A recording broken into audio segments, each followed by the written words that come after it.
Bonjour Patrick Lallemand. Bonjour. Vous êtes enseignant-chercheur, responsable du master SSI de l'UTT, l'Université de technologie de Troyes, et on va parler de l'exigence en matière de sécurité des données personnelles pour les entreprises.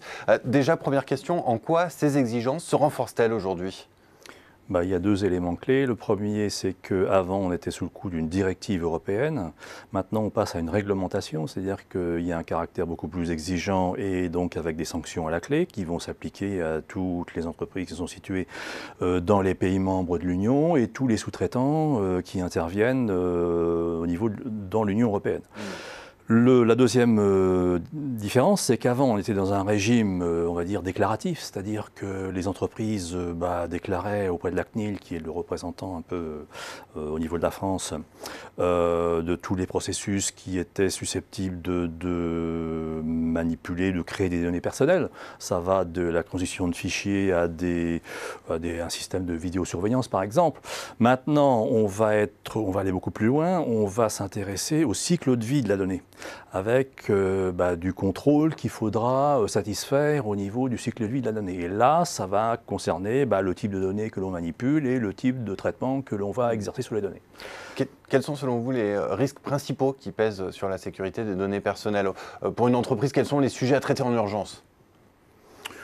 Alors, je dirais, il y a dès qu'on parle de données personnelles, ça concerne évidemment celui qui est concerné par ces données, c'est-à-dire on va dire par exemple l'individu, le salarié, qu'on soit dans l'entreprise ou pas.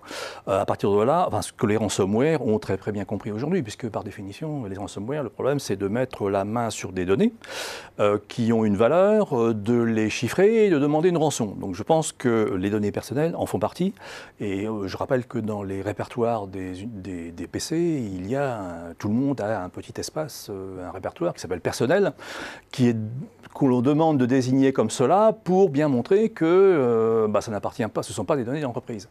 Et les ransomware qui sont de plus en plus malins savent très bien que ce répertoire s'appelle comme ça, et donc peuvent, je dirais, crypter uniquement ce répertoire-là et demander une rançon à la personne concernée.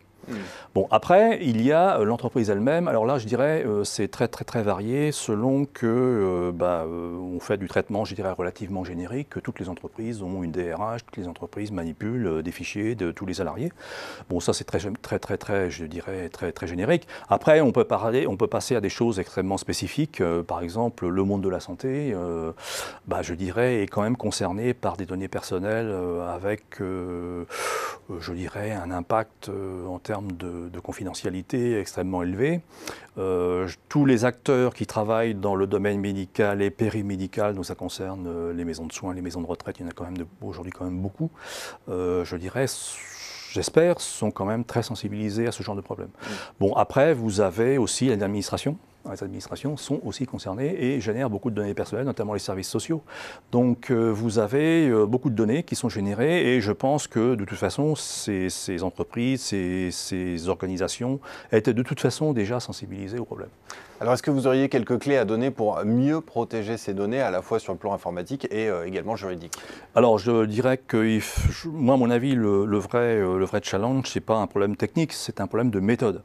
Donc je pense que les entreprises aujourd'hui sont confrontées à un problème, puisqu'on leur demande plus, c'est qu'il va falloir, je dirais, faire une cartographie de tous les processus internes qui manipulent les données personnelles. Alors ça peut être des processus, je dirais, constants, mais ça peut être aussi des choses extrêmement temporaires. Il ne faut pas l'oublier, quand une entreprise lance par exemple une campagne commerciale avec des lots à gagner, je ne sais pas quoi, il y a des gens qui vont s'inscrire, qui vont rentrer des données, puis ça va durer un mois, et après qu'est-ce qu'on en fait ? Bon voilà, donc typiquement voilà le genre de problème. Donc la méthode, ça commence déjà par cartographier donc les processus et les données concernées. Alors ce qui va peut-être être nouveau, ça va être de faire une analyse d'impact, ce qui va être demandé, c'est-à-dire quel est l'impact des traitements qui sont faits en fonction des données. Et après, ça tombe dans l'escarcelle, je dirais, du responsable sécurité quand il existe, à savoir sauvegarder les données, peut-être les chiffrer, je dirais. Là, on tombe dans la problématique technique. Je dirais que cette réglementation ne va pas créer, je dirais, révolutionner la technologie.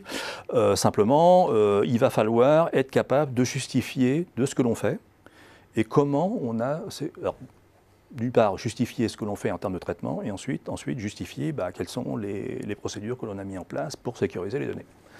à la demande. Eh bien, merci beaucoup Patrick Lallemand pour cet éclairage et ces quelques conseils. Merci encore. Merci à vous.